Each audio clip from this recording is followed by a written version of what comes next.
नमस्कार दोस्तों, स्वागत के साथ पारुल यादव।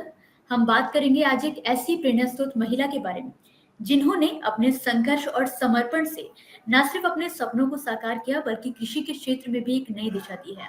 हम बात कर रहे हैं गायरोस फार्म्स की संस्थापक ऋचा चंडेल जी की, जिन्होंने अपनी मेहनत और दृढ़ संकल्प से न केवल कृषि के पारंपरिक तरीकों में नवाचार किया है बल्कि किसानों की जिंदगी में भी सकारात्मक बदलाव लाने का कार्य किया है। तो सबसे पहले तो स्वागत करते हैं ऋचा जी का। मैम, बहुत बहुत स्वागत है आपका कृषि जागरण पर। धन्यवाद। जी। तो मैम, सबसे पहले तो मैं चाहूंगी कि आप हमारे दर्शकों को बताएं कि आपको गायरोस फार्म का आइडिया कैसे आया, आपको इसके लिए कहाँ से इंस्पिरेशन मिली और क्या जर्नी रही आपकी, उसके बारे में बताएं।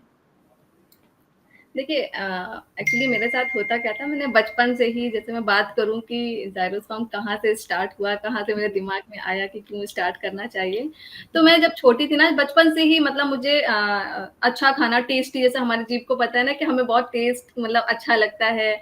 और मतलब उसके साथ-साथ होता क्या है कि हमें हेल्दी भी होना चाहिए। तो हमारे घर में मतलब मम्मियाँ खाना बनाती थीं। और दूसरी चीज़ एक होती क्या थी कि जैसे एक होता था कि साल भर का जो भी राशन होता था, मम्मी लोग इकट्ठा मतलब जो भी सीजन पे गेहूँ आया, चावल आया, दाल आया, वो एक-एक साथ में इकट्ठा करके रख लेती थी।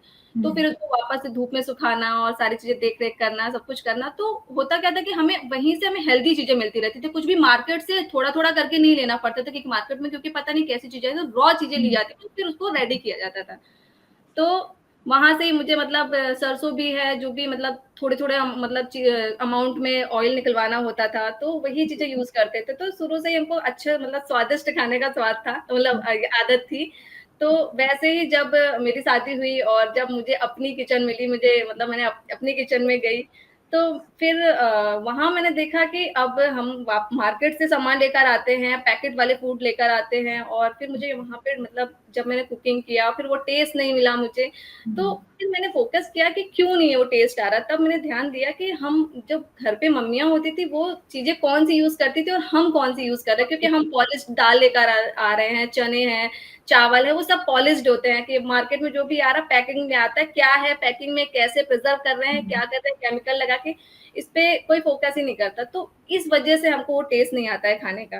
क्योंकि जो भी आप रॉ चीज़ें हैं उसको बनाओ, उसका टेस्ट और जो भी मार्केट में मिलता है उसका टेस्ट, दोनों में डिफ़रेंस होता है।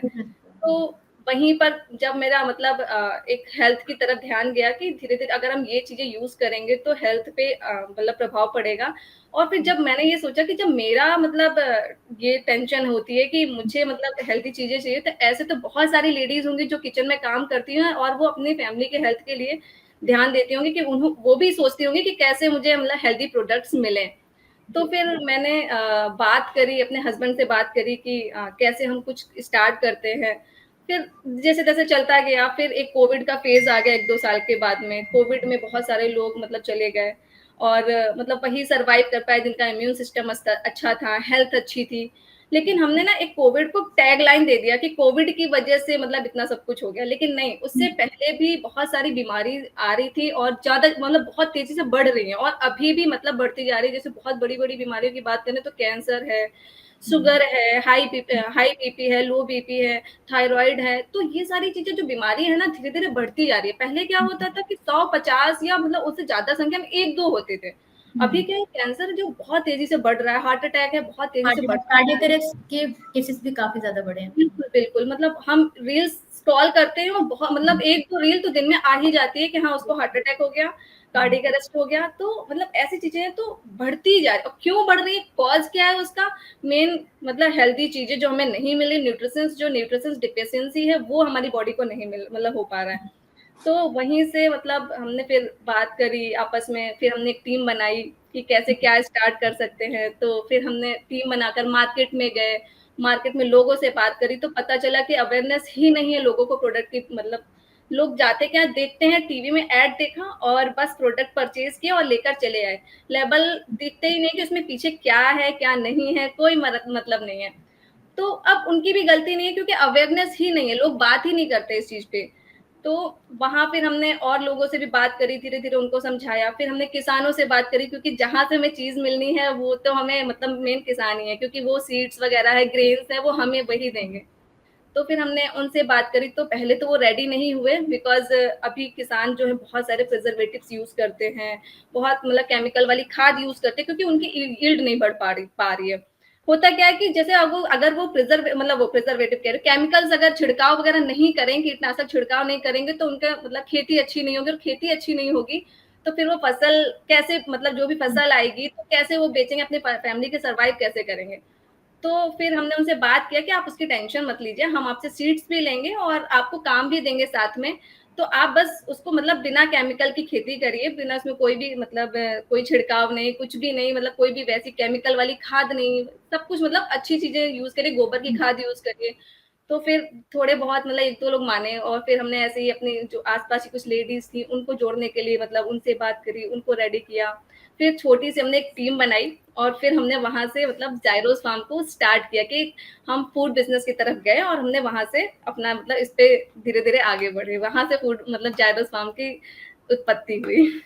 तो मैम अगले सवाल की ओर बढ़ते हैं। तो जैसा कि मैं आपसे जानना चाहूंगी कि बतौर एक महिला, जब आपने गायरोस फार्म की शुरुआत की तो आपको शुरुआती समय में किन किन समस्याओं का सामना करना पड़ा?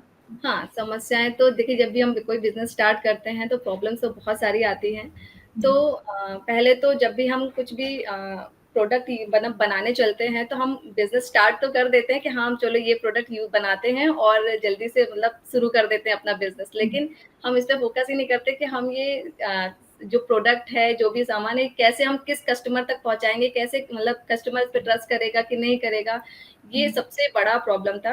हमने स्टार्ट किया और फिर जब हमने, अब जैसे कि मैं आपसे बोलूँ कि कोई मतलब ₹10 की चीज़ है और वही चीज़ मैं आपको हेल्दी है, लेकिन मैं आपको वो ₹100 में दूँगी, तो आप एक बार सोचोगे कि नहीं, नहीं, वो तो ₹10 में मिल रही है, मैं आपसे क्यों लूँगी?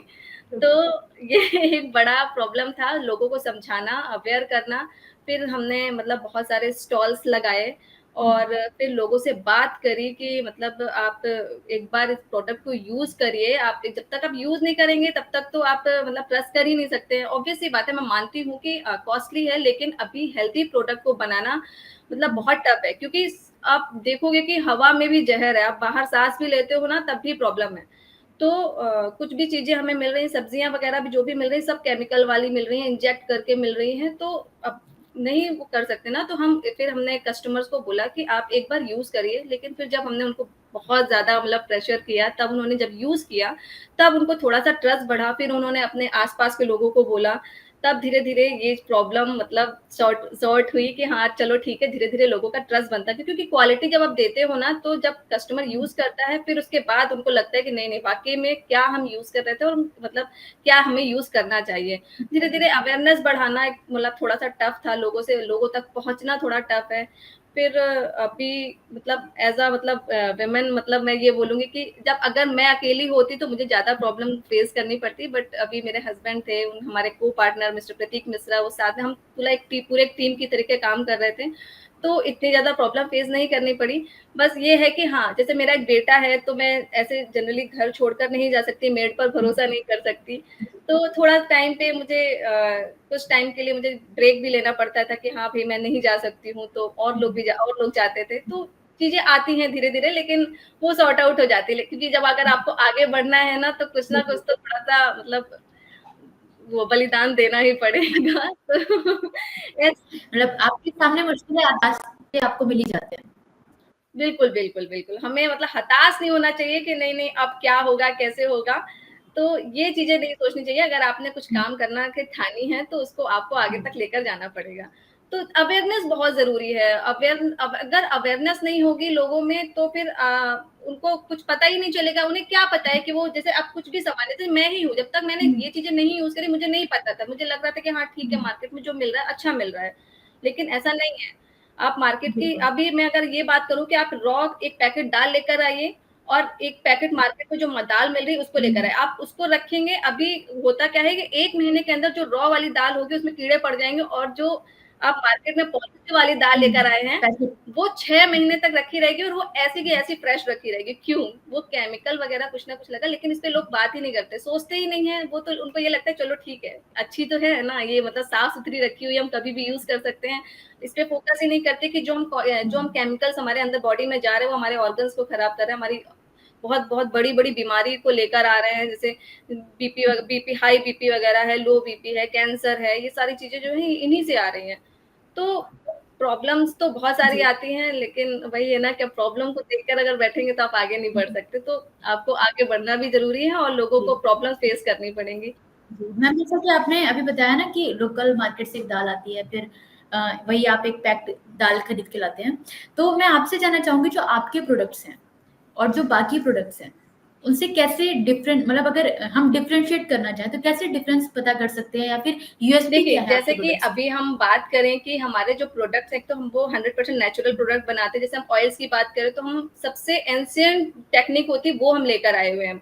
जैसे पहले बैल और कोल्हू से जो हुँ, तेल बनता था, हमने बैल को रिमूव करा हुआ है और वहाँ पर एक 8 आरपीएम की मोटर लगी हुई है, जो केवल बैल की जो जिस स्पीड में बैल घूमता है, तो उसी स्पीड पे वो चक्कर घूमता है और हुँ, मतलब ऑयल जो है, जो रूम का टेम्परेचर होता है, उसी टेम्परेचर पे ऑयल निकलता है और जो आप मार्केट में कोल्ड प्रेस ऑयल लेने जाते हो, हुँ, जो रोटरी मशीन होती है, उसका जो टेम्परेचर होता है ना, वो 60 और 70 डिग्री के आसपास जाता है, जिसमें ऑयल हीट हो जाता है और न्यूट्रिशन वैल्यू लो होती जाती है। तो हमें जो न्यूट्रिशन चाहिए बॉडी को, वो नहीं मिल हुँ, पाता। दूसरी चीज़ है, अगर आप चेक करना चाहोगे कि आपका ऑयल अच्छा है, नहीं अच्छा है, तो हमने बहुत सारी वीडियोज़ भी बनाई हुई हैं, हमारे इंस्टाग्राम पे पड़ी हुई हैं, तो वहाँ पर भी लोग देख सकते हैं। बाकी 1-2 मतलब तरीके मैं भी बता देती हूँ। जैसे ऑयल क्या होता है, बहुत ग्रीसी, आप मार्केट का ऑयल लेकर आओगे, बहुत ग्रीसीनेस होगा, लेकिन अगर आप हमारे ऑयल को आप चेक करोगे, स्किन पे आप जैसे ही लगाओगे, बहुत जल्दी एब्ज़ॉर्ब हो जाता है। कोकोनट ऑयल की बात करूँ मैं, मतलब जनरली मैं तो हुँ, अब अपने घर में कोकोनट ऑयल ही यूज़ करती हूँ स्किन केयर के लिए, अपने बच्चे के लिए। तो मैं लोगों को भी मतलब बोलती हूँ कि आप ओके, कोकोनट ऑयल यूज़ कर सकते हैं ईज़िली। तो मार्केट वाला जो भी यूज़ करेंगे, तो वो मतलब इवन हमें कस्टमर्स ने खुद रिव्यू दिया है कि हम अपने बच्चे पे यूज़ करते थे, तो वो बहुत चिपचिपा, मार्केट वाला जो होता है ना, बहुत चिपचिपा रहता है, वो एब्ज़ॉर्ब ही नहीं होता है स्किन में, हुँ, ग्रीसीनेस बनी रहती है स्किन में, चिपचिपा सा रहता है और जो स्किन में एब्ज़ॉर्ब हो जाए, वही सबसे अच्छा है। तो दू हाँ, तो हम जी, मतलब डिफ़रेंस आप ऐसे ही कर सकते हैं कि कोई भी ऑयल लेकर आएँ और आप अपने स्किन पे घी की अगर हम बात करें, तो घी भी अगर आप मतलब ऑयल पानी एक आधा मतलब एक काँच के गिलास में पानी लीजिए, थोड़ा-सा और उसपे आप घी डालें। हुँ, अगर घी फ्लोट कर रहा है, तो आपका घी 100% नेचुरल है और अगर घी अगर नीचे बैठ जा रहा है, तो मतलब हुँ, उसमें कुछ ना कुछ मिलावट है। वैसे ही अगर आप घी को गरम जी, करके फ्रिज में रख देते हैं और उसको मतलब जम जाता है जब वो घी, तो उसमें अगर कोई लेयर अगर आ रही है, तो फिर वो घी जो है हुँ, उसमें कुछ ना कुछ उसमें मिला हुआ है, इसी वजह से उसमें कोई लेयर आ रही है, क्रैक आ रहा है तो। और अगर कुछ भी नहीं मिलावट होगी ना, अगर वो घी वाक़ई में बिलौना तरीके से बनाया गया होगा और कुछ भी उसमें मतलब मिलाया नहीं गया होगा, तो वो घी एकदम नेचुरल, एकदम येलो कलर का दिखाई देगा। तो कई सारी चीज़ें जिससे आप जान सकते तो हैं, बहुत सारी वीडियोज़ भी पड़ी हुई हैं यूट्यूब पे कि आप देख सकते हैं वहाँ पर कि कैसे-कैसे मतलब आप जो भी मार्केट में मिल रहा है और जो वाक़ई में 100% नेचुरल चीज़ें हुँ, हैं, आप कैसे उसपे डिफरेंट मतलब हाँ, हाँ। डिफरेंट कर सकते हैं। तो मैम जैसा कि आपने प्रोडक्ट्स की बात ही की अभी, तो मैं चाहूँगी कि आप हमारे दर्शकों को भी बताएँ, अपने कुछ हेल्दी फूड आइटम्स के प्रोडक्ट्स के बारे में, जो आप लोग बनाते हैं और वो किस तरीके से हाँ उनकी जी, हेल्थ के लिए जैसा कि अच्छी है। जाइरोस फार्म जो है अभी 7 टाइप्स के ऑयल्स पे डील करता है, मसालों पे डील करता है और जो भी घी है अभी उसपे इन 3 चीज़ों पे डील करता है। ऑयल्स जो है हमारे पास अभी ब्लैक मस्टर्ड है, येलो मस्टर्ड है, सेसमे ऑयल है, ब्लैक हुँ, सेसमे ऑयल है, कैस्टर ऑयल है, ग्राउंडनट ऑयल है, कोकोनट ऑयल है, आलमंड ऑयल है, इन सब पे जो भी ये सब सारे ऑयल्स कोल्ड मतलब स्टोन कोल्ड प्रेस ऑयल्स पे बनते हैं।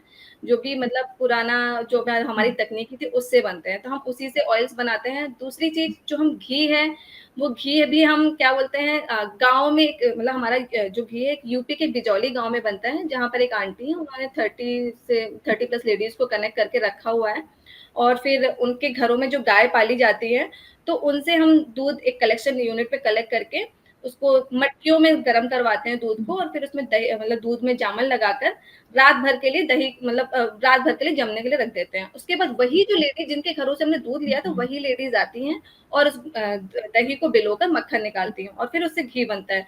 तो वो जो घी बनता है वो वैदिक बिलौना मेथड से घी बनता है। तो जिसमें बहुत सारे प्रॉपर्टीज़ होती हैं जो हमारी बॉडी के लिए बहुत ज़रूरी होती हैं। तो उसको आप सुबह-सुबह मतलब 1 हुँ, चम्मच लेकर गर्म पानी के साथ ले सकते हैं, आधा चम्मच गर्म पानी के साथ ले सकते हैं, जो कि बहुत अपना अपने हेल्थ के लिए बहुत अच्छा होता है। तो और दूसरी चीज़ है मतलब मसाले वगैरह भी हैं, जो हम मतलब मसाले बनाते हैं, वो हाथ से मसाले जैसे बोलते हैं ना कि भारत के जो मसाले हैं, बहुत अपने हेल्थ के लिए बहुत अच्छे हैं। तो हमारे जो मसाले बनते हैं वो भिवानी में दीदी हमारी तितलेश्वरी दीदी, उन्होंने बहुत सारी मतलब ऐसी 15 से 20 लेडीज़ उनको कनेक्ट करके रखा हुआ है। वो लेडीज़ आती हैं घरों में जो मतलब वहाँ यूनिट पे और मसालों को क्लीन करती हैं, साफ मतलब पूरा साफ करना, फिर उसके बाद ओखल में कूटना और जो भी चक्की से हाथ की चक्की से मसाले पीसे जाते हैं, उसको उस तरीके से पीसना। तो पूरा मतलब पुरानी पद्धति को लेकर हम चल रहे हैं और लोगों को भी कनेक्ट कर रहे हैं धीरे-धीरे। तो होता क्या है जैसे अब इस तरीके से जैसे मसाले बने तो क्या उसके जो न्यूट्रिशंस है, जो ऑयल्स है वो बरकरार रहते हैं और उसमें जो एक अच्छी सी खुशबू आती है ना वो भी मतलब पूरी बरकरार रहती है तो हमें उससे न्यूट्रिशंस बॉडी को मिलते हैं। तो अब हम क्या मशीन की तरफ हम फ़ोकस नहीं करते जैसे कि अब मशीन क्या है कि उसे जल्दी से पीस दे उसमें ऑयल भी जलता है उसका और न्यूट्रिशन वैल्यू भी चली जाती है। तो हमने भी ऐसे मतलब 2-4 चीज़ें कर पा रहे हैं जैसे लेडीज़ को भी कनेक्ट कर पा रहे हैं और कस्टमर्स को हेल्दी प्रोडक्ट भी पहुँचा पा रहे हैं। तो दोनों ही चीज़ें कस्टमर तो साथ ही साथ हाँ, हाँ, किसानों की हम भी बीच की मदद कर कड़ी पाएँ। हैं कि हाँ, कस्टमर और कंज्यूमर दोनों और इससे होता क्या है कि हम फ्रेश चीज़ें 14 डेज़ के अंदर-अंदर कस्टमर को पहुँचाते हैं। हाँ जी, पहुँचा हमारा टैग दें। इसके अलावा मैम जैसे कि आपने बताया कि आपने कस्टमर्स, महिलाओं इन सभी के लिए काम कर रहे हैं। इसी के साथ मैं जानना चाहूँगी कि आप अपने वेंचर के ज़रिए हाँ किसानों जी, की किस तरीके से मैं मदद अपने कर रहे हैं? मतलब हमने ऐसे ही जैसे हमने फार्मर से जैसे मैंने बताया था आपको कि फार्मर से हमने बात करी, फिर धीरे-धीरे उनका जी। ट्रस्ट बढ़ा, हमने पहले 1-2 किसानों को अपने साथ लिया, फिर हम उन्होंने जब आपस में और लोगों को बताया कि नहीं-नहीं ये ट्रस्टेड हैं और इनके साथ हम जुड़ सकते हैं, तो धीरे-धीरे हमने और लोगों को जोड़ा। फिर हमने उनसे बात करी कि देखिए होता क्या किसानों के पास ज़मीन की कमी नहीं होती, तो हमने उनको ये बोला कि आप मशीन्स लगाइए और हमें छोटे-छोटे बैचेज़ में ऑयल्स दीजिए, तो होगा क्या कि हमें ऑयल्स मिल जाएगा और छोटे बैच में मिलेगा तो उसमें कोई मिलावट भी नहीं होगी और साल भर उनको काम मिलता रहेगा। दूसरी चीज़ हमसे सीड तो ले ही रहे हैं साथ में, तो मतलब उनको हम एक तरीके से अपना बिज़नेस पार्टनर बनाकर उनको माइक्रो एंटरप्रेन्योर्स में कन्वर्ट करते हैं। तो एक उनके लिए एक बड़ी हेल्प हो जाती है कि जी। हाँ, क्योंकि अगर वो हमारे लिए इतना करेंगे तो ये हमारे लिए बहुत बड़ी हेल्प होगी।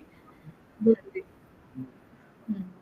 जी, तो मैम इसी के साथ मैं बहुत-बहुत धन्यवाद करना चाहूँगी आपका। लेकिन जाते-जाते एक और सवाल है मेरा आपसे कि आप देश के जितने भी यंग एंटरप्रेन्योर्स हैं या फिर कुछ ऐसी महिलाएँ हैं जो एंटरप्रेन्योर बनना चाहती हैं, तो आप उन्हें एस्पायर या मोटिवेट करने के लिए क्या देखिए, एडवाइस आप देना कुछ भी चाहेंगे? अगर अपने मतलब फूड प्रोडक्ट की तरफ जा रहे हैं, अगर फूड की तरफ कोई बिज़नेस करना चाह रहे हैं, तो बिल्कुल करिए। लेकिन सबसे बड़ा तो एक आपको प्लान लेकर चलना पड़ेगा कि कैसे आप मतलब आगे ग्रो करेंगे। दूसरी चीज़ है आपको अपने फंड्स पे भी फ़ोकस करना पड़ेगा कि कैसे-कैसे आप जैसे आपने 2 साल का टाइम लिया, तो उस 2 साल तक आप फंड्स को कैसे-कैसे यूज़ करना है, इस पे फ़ोकस करना चाहिए।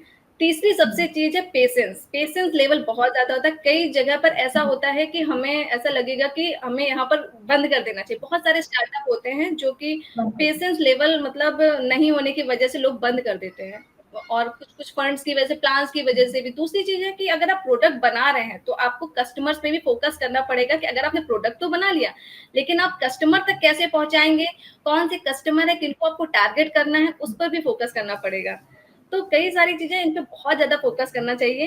तीसरा पेशेंस के साथ अगर आप करेंगे तो आगे बढ़ जाएँगे। अगर आपने पेशेंस लेवल खो दिया तो फिर थोड़ा-सा मुश्किल हो जाएगा आगे बढ़ना। जी, तो मैम इसी के साथ मैं बहुत-बहुत शुक्रिया करना चाहूँगी आपका हमारे साथ जुड़ने के लिए। बहुत-बहुत धन्यवाद मैम। Thank you.